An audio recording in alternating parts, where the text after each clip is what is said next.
Cubs fall to the Nats, and there was a couple key sequences that we have to go over. Let's go.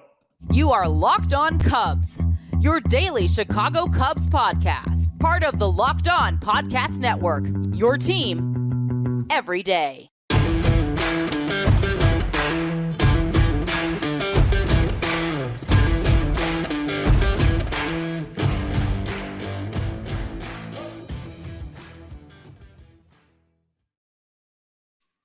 You are Locked On Cubs, part of the Locked On Podcast Network, your team every day. Alongside Sam Olber, I'm Matt Cozy. A little quick to the intro there. Maybe the Cubs could be a little quicker in their run scoring. Please support the show and be a part of the Locked On Cubs community by following on all audio platforms. And you can watch, subscribe, and leave a comment on YouTube. Thanks so much for making us your first listen. Sam and I are lifelong fans, taking our passion into a discussion with you on all things Cubs. The Cubs lose 4-1 to the Nationals on Tuesday. The Northsiders are now 15-14 on the season. The Nats led this one 1-0 for a while, and the Cubs had chances that we're going to go over, but didn't score until Patrick Wisdom tied with a solo homer in the top of the seventh. But the Nationals stormed right back with 3 runs of their own in the bottom half of the seventh as the Cubs lose a close one once again, Sam. Matt, do you know the Cubs have won one game this year when trailing heading into the seventh? Do you remember the game? Trailing headed into the seventh. Probably not going to get it because it turned out to be a blowout. Was it a Rangers? Cincinnati. Okay. Game 2 against Cincinnati. Do you know how many games they've lost when leading after the seventh? So that's a little bit misleading. It's only the answer's 3. So they've won 1, they've lost 3. But they've been tied a lot or close, right? In games that they have been tied heading into the seventh, and this does not count the Mariners game where they were leading, then tied, then won. You don't get credit for that. They've lost 4. So in that 7-game stretch, they're 1-7 in games. They've only I think that's a good way of looking at it. They've only stole 1, they've given up 3, and then the coin flips heading in the seventh, they've lost all 4. All right, so they're 1-7 when tied or trailing entering the seventh. Yeah, I guess I guess that would be the way to put it. No, because they were leading in some of those games too. Oh, okay. You see, it's kind of weird. So all three. Yeah. So going into the seventh, because obviously they have a very good record when they're leading and going into the seventh overall.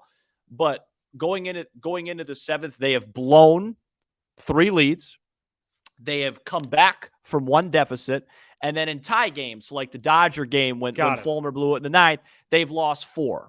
So it's kind of just a really good indicator to show you that these coin flip games, that's it. You want that number to be like 2 or 3 comebacks at this stage. Maybe 1 or 2 is fine. 1 or 2 blown, 3 is too many. And then the ones that are tied heading into the seventh, you got to have at least 500, 2-2 or something like that. They've lost all of them, and they're 15-14. So it's the summary of their season. I know it's not like a great detailed stat. I know it's kind of confusing. I wish I could just summarize it all into one like you attempted to do, but you can't. But yeah, it just shows you what it is. I mean, today, let's just go over the game today. It had everything that is plagued this team.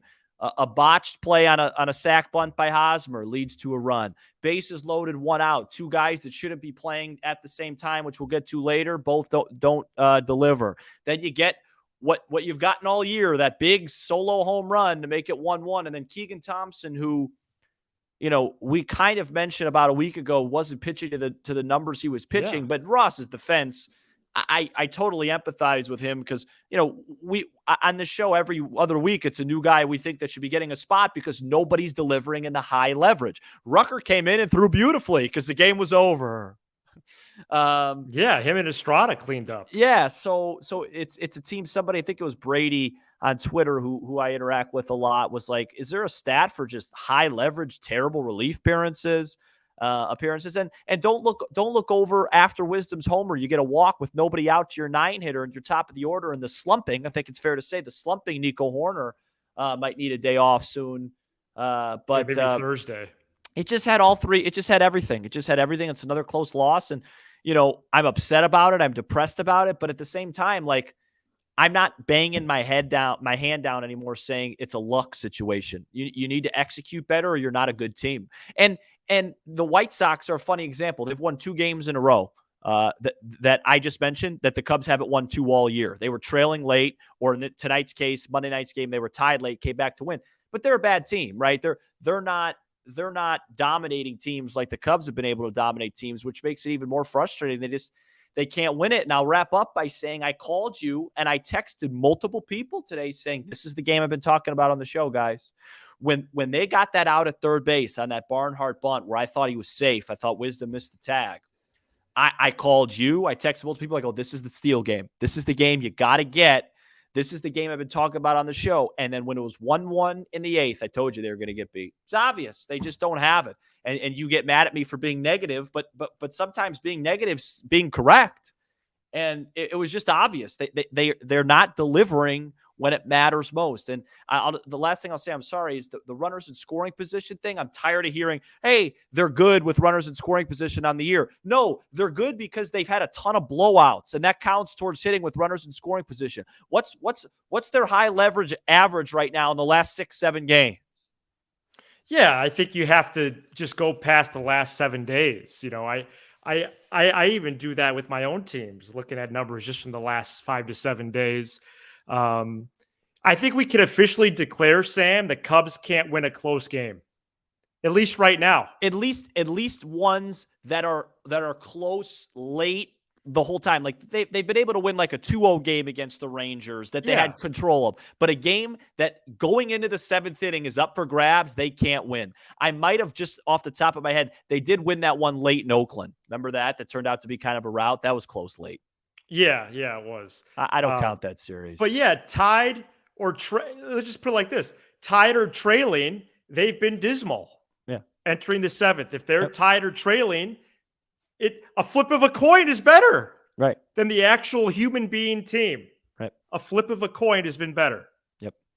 And I get it. It's we're 29 in, but they have a clear inability to win a close one. Now, perhaps Wednesday night they win a close one. That'd be great. Okay, well then you're off the schneid, but so far I think that has to be the headline because they just can't do it. And it's all flavors of the pie. Right, exactly. That's the greatest point. Early deficit. Yep. Not making any adjustments against a starter. Lack of a clutch hit. Lack of a clutch walk or advancing a runner. Blown leads. Blown leads by a starter or the reliever. Mm-hmm. Perhaps a base running mistake. I mean, it's all areas. Yep. All. This was just the 5th game all season the Cubs did not hold a lead in. That's incredible. Yep. And I think they still lack. I really am hung up on Thompson tonight. Yeah, he should be. Because he imploded. He was terrible. 3 runs on 4 hits. He recorded just 1 out, and for about the last 7 days, he's looked shaky. And now we see clear evidence of that. Not sure what's happening there. Just wanted to react to that in the moment as well. Yep. But the struggle is real for this team. In close games. It just feels like if they're not in firm control in the first 3-4 innings, yes, they're not going to win the game. And there's like I said, there's a couple that they got. The Reds game. Now I off the top of my head because you look at the box score and you see 4-5-0, but that A's game was tight late. There's some, but it's just it's not enough games. That they have a pattern when they win. They get out in front early, then there's a little bit of a jam in the middle, and then they add on late. And most of their wins, most of their 15 have not been, all right, let's just get through this 9th. We're up 1. We got this. Like last night, Monday night's win is a perfect example of the 2023 Cubs when they're playing well. They got really good starting pitching. They scored 2 runs early. The Nats came back and got 1. Then the Cubs got the big hit to make it 4-1, and then they added 5-1, and it was a comfortable win. And listen, I'm not saying comfortable wins are great. The fact that they have a lot of comfortable wins is awesome. My concern is they're going to have some nights like this where they get dominated by a guy that they shouldn't have gotten dominated by, and they end up losing. And those are the nights you got to go back and say, hey, at least we snuck that one out or stole that one out. At some point, you got to win some games the hard way, right? Trailing, comebacks, and they have the one walk-off win, but that was when they blew a game in the ninth. So it just hasn't, you're looking for those games, and they haven't had enough of them. And you said it beautifully. It's not one thing. It's everything. This road trip, to me, more so than the pen, it's been the high leverage hitting. Before this road trip, it was more so the pen. Mm-hmm. So it just flips. And the good news is it's still early. They've put themselves in a position where they're not behind the 8 ball like some other teams, like the team that is St. Louis, the Cardinals. The team that has the arch. Yeah, so that's great. They play them this week, but you flashed up the schedule today, and you go Marlins after this. Cardinals, I don't care how bad they are. That's a tough series. Then you go to Minnesota, Philly, and Houston. Yikes. Right. I know you have the schedule memorized. Yeah. So and a win is a win. A loss is a loss. But what about if you lose the same way every time? Frustrating. Yeah. And we'll break down some stuff here soon, in really the key portion of the game, who is up. And that's why a lot of people rightfully are angry about the roster when you have Christopher Morel and Matt Mervis hitting at this type of level and you're running out guys consistently. I was an Edwin Rios fan before the season. I see no purpose to him. He's not going to figure it out playing once a week. Get rid of him and let him go play somewhere else and bring up somebody that will play. Yes. And a couple other notes from this game. Wisniewski, 6 innings, 5 hits, 1 run, no walks, 2 Ks. Yeah, again, a performance that I think looks better on paper than it was, but still a step in the right direction. Yeah, he got squared up a few times. And Swanson and Bellinger each with 2 hits as they continue to perform well. Swanson did have that cold spell, but has responded nicely in the last few days. And if you haven't checked out our episode on Tuesday, we explained why Bellinger has been the best Cubs player of the year so far. His at bat today, I thought was going to be the biggest at bat in the game until they walked Suzuki, who I'm starting to see a couple better signs from. Overall, I know the numbers aren't there yet, but just a little bit better. But yeah, Nico's slumping a little bit. You're going to go through these funks. You're going to go through these ups and downs with these guys. It's just, at the end of the day, it's just about finding a way every day to win a game. And you are what your record says, and you're 15-14. And it's frustrating to drop a game like this. Should be a good matchup. It's Stroman on Wednesday, right? Well, yeah. So odd situations, the next 2 games, it's Stroman, and the Nationals haven't announced a starter. Yeah. And then it's Patrick Corbin Thursday for Washington, and the Cubs haven't announced a starter. So, yeah, and this should be a good matchup for Stroman, team that attacks early, and they'll get themselves out. You just can't make mistakes to them. If you make mistakes, they're going to hit you hard. If you just make your pitches, they're going to hit a lot of ground balls, and hopefully we can get 2 out of 3 and then face a struggling guy like Patrick Corbin and right the ship here, because it's no question been I think it's fair to say, just a nightmare of a road trip. I think that's fair to say. Coming up next, we get to 2 players that are drawing the ire of many fans, and it happened in the same game, really, for probably the first time this year. We zoom in on that and discuss, ultimately, them being odd fits from the beginning. Stay tuned. Today's episode is brought to you by Rocket Money. Rocket Money is a personal finance app that finds and cancels your unwanted subscriptions, monitors your spending, and helps you lower your bills all in one place. Over 80% of people have subscriptions they forget about, and chances are you could be one of them. For example, maybe you have Disney Plus. It was just to watch one show, maybe The Mandalorian, maybe Andor, and now those seasons are over, but you still have the subscription.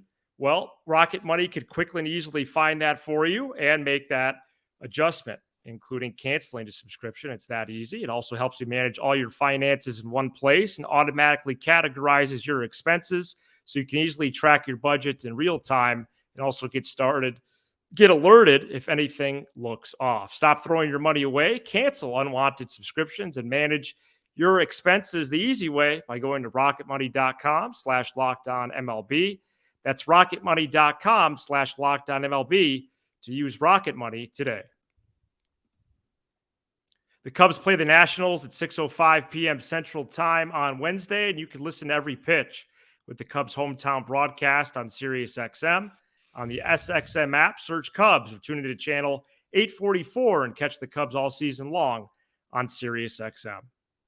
This past offseason, the Cubs targeted two names early and often, two names that were mentioned frequently in the offseason, Eric Hosmer and Trey Mancini.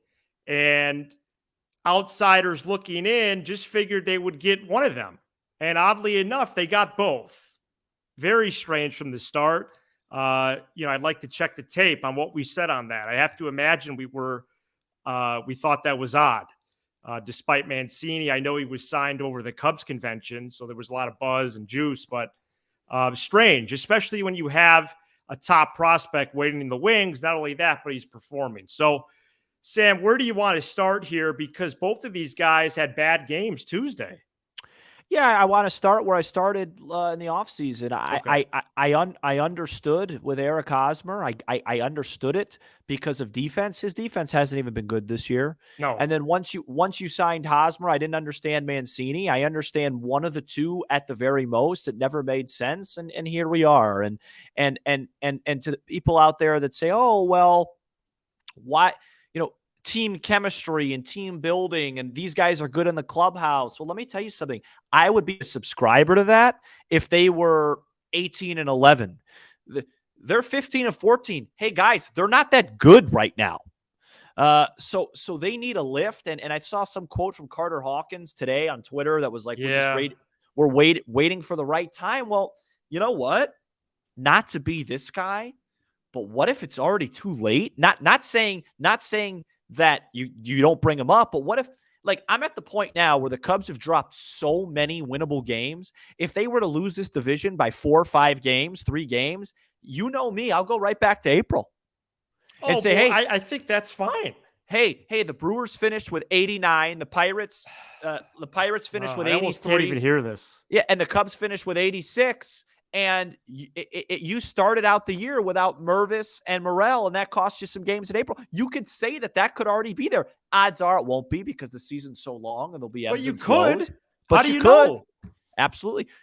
You have wasted an opportunity to bank a ton of games. The schedule worked out to where you played some really good teams at home. You got some early wins. You hung in there against the Dodgers. What if I told you that they went 3-4 against the Dodgers and then took 2 or 3 against the Pods, took 2 or 3 against Texas, took 2 or 3 against Seattle? They were rolling, and they've run into this really rough stretch, which every team's going to run into, by the way. But it's annoying when you're in this rough stretch and there are guys that are probably the third. I think Matt Mervis would slot in as the 3rd or 4th best hitter on this team. And he's sitting there in AAA. It's hard to stomach as Hosmer just could. And by the way, Eric Hosmer, the hits that he gets are brutal, dude. They're lucky hits. And Mancini, the only reason you don't hear Cubs Twitter after Mancini as much as Hosmer is, number one, he's a better hitter. But number two, he's just got a longer deal, so it's unrealistic. Check. Yeah. Yeah, exactly. They're both not guys I really want to see much of. Mancini. They're not really helping you win. Mancini versus lefties. If you have Mervis there to get Mervis some time, fine. Love it. Hosmer's defense, that play today was really awful. On the bunt. Yeah. Well, I saw a replay of it, and I was catching up on the game. I was with it live from about the 4th on. Yeah. And it was just a brutal play. Yeah, you got to get out. He's trying to go to second there? Yeah, and it's a great play if you make it. If not, you got to get an out. And there's no play there. And it's just bad. And then Ross decides to pinch hit Mancini for Rios, sitting Rios there. I support. But a poor decision on choice. Yeah, I thought Madrigal made more sense. Bases loaded, 1 out, down a run, versus a few weeks ago when he hit Madrigal, bases loaded, 1 out, down 4. What's the simple difference there? You just play percentages, right, guys? You don't have to be a smart baseball mind. If you're down 4, you're looking for a bigger hit there or keeping the line moving. But there's a chance. The most probable outcome is Madrigal's probably going to hit the ball on the ground in a hole. They're going to get a force out. Now you have 2 outs. But down a run, that's a pretty valuable play. And instead, you hit Mancini, who has just as high, if not a higher, ground ball rate than Madrigal, and a significantly higher strikeout rate. Mind-boggling. I just don't get it. Ross really seems to have a bias towards these veteran guys. Yes. You could just tell he really likes them. But Jed and Carter are supporting that. Of course. Their quotes have backed that up 100%. No, it's when I say disappointing. When I say Ross, it's more so those guys. And disappointing, annoying, frustrating. Any other words you want to use, drop it in the comments below. Mortifying. Okay, fine. It's probably the word that comes to mind because it's just there's so much good happening. And it's so frustrating to see. Again, I tweeted it out today, and I only had about 85 tweets during today's tilt. Yeah, wow. And I just wasted another beauty from Bellinger, man. Yeah, he a huge double, a base hit. And I'm not going to get too much on the Cubs for not hitting Trevor Williams today, even though he's not a great pitcher, because he just executed everything. He was good. Like he was just a lot of the Cubs hitters don't hit high fastballs well. Trevor Williams doesn't throw high fastballs, and today he just dotted them. But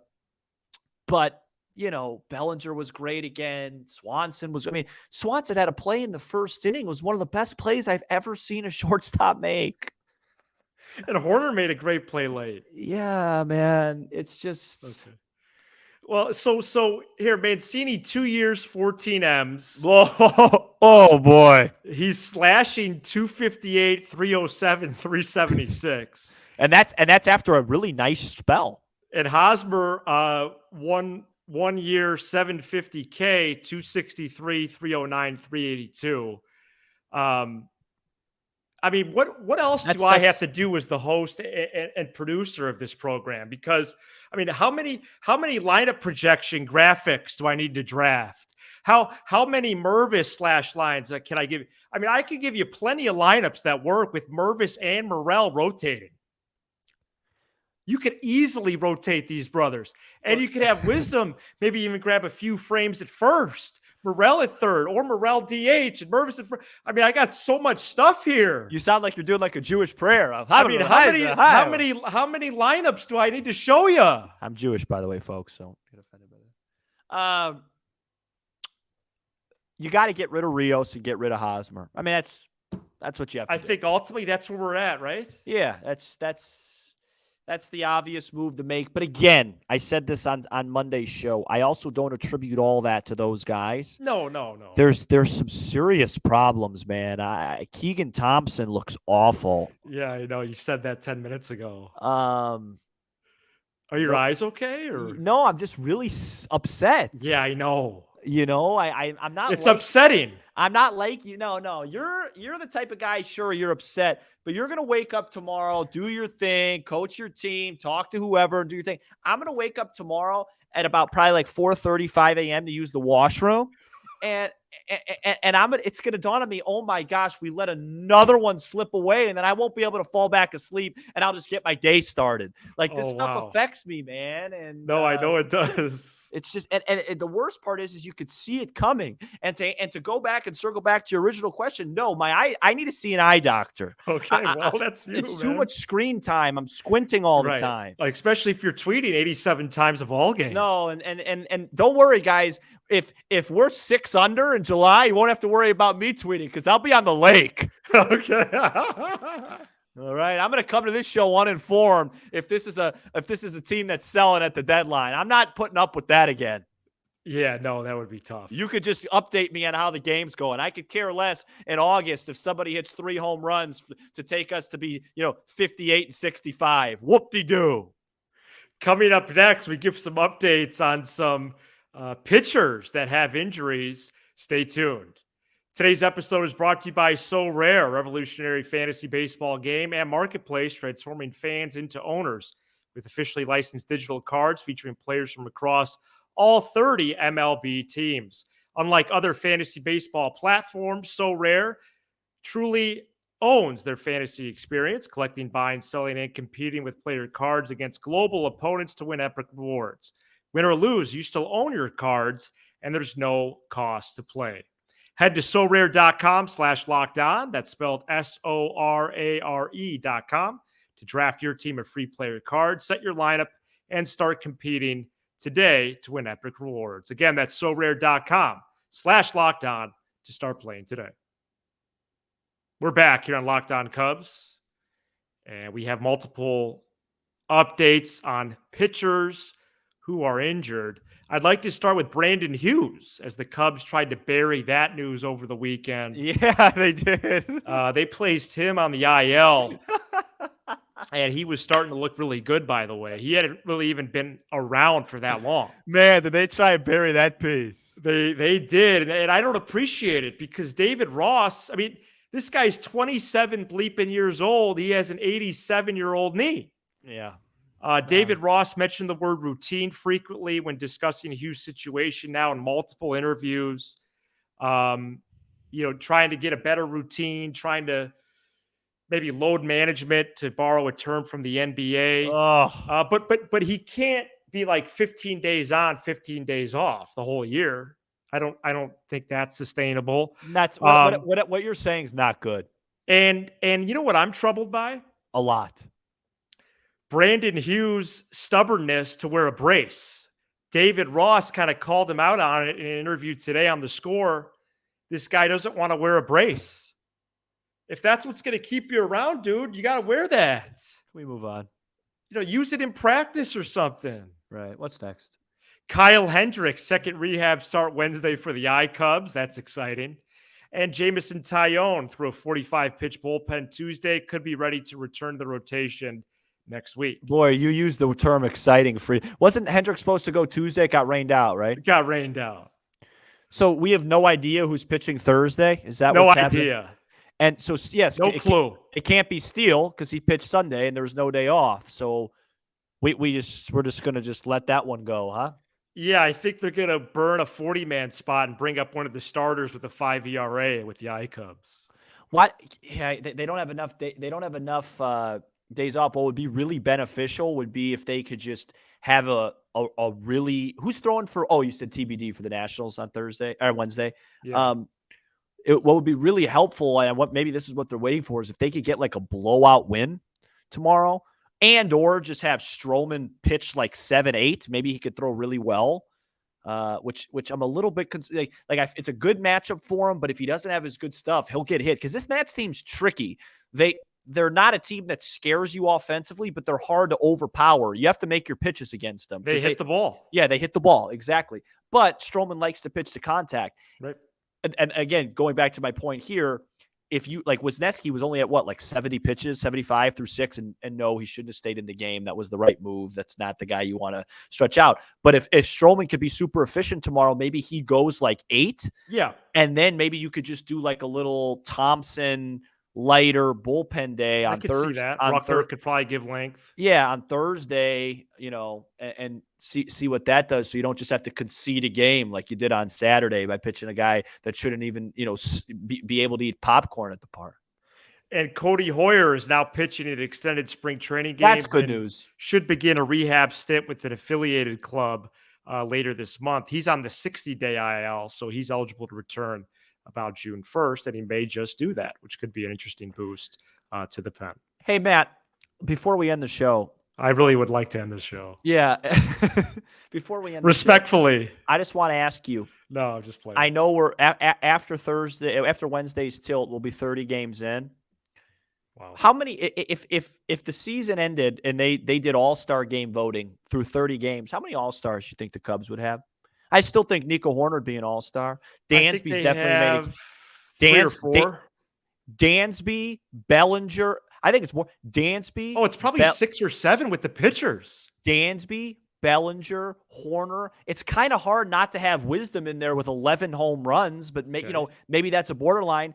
Steele's definitely one. Maybe Stroman. There's 6 or 7 that would be in the conversation. The point is they're one game over. I get it. But I guess there's a lot of teams that feel like they have multiple all-stars, not the White Sox.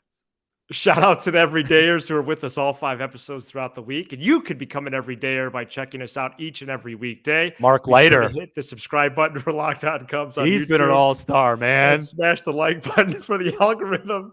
We're also on Apple, Spotify, where we get your podcast, and now streaming on Sirius. Caleb Killian's not an all-star. He might not be an all-star in Pinto. That's the Buffalo Grove League. He's Sam Olber. I'm Matt Cozy. This is Locked On Cubs.